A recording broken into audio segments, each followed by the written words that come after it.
raaxada iska ilaali nin faylasuufa oo geed hoos jiifa ayuu mid u yimid markaasuu ku yidhi war hebelow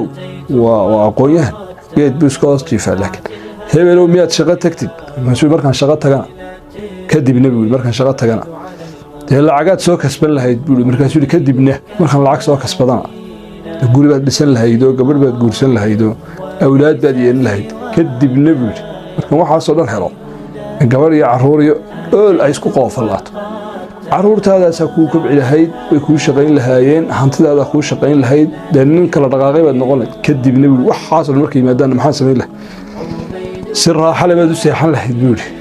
sootiga dhibka iga toosiyey buu yidhi hurdo raaxale oo ku jiray haddii ay ujeeddadu tahay uun hurdo raaxale in loo holdo ninkii wuxuu ku soo warceliyey uu ku soo jawaabay wuxuu ku yidhi hurdada aad markaa seexanayso iyo ta aad iminka hurdaa waa kala duwan yihiin hurdada iminka aad hurdaa waxaad hurdaa adigoo faqri oo mucwas oo bisaarad oo qadam meel ku ogeyn dhul hurdaad hurdaa hurdada laakiin tacab la geliya waxaad hurdi lahayd hurdo wanaagsan oo fiican baad hurdi lahayd buu yidhi marka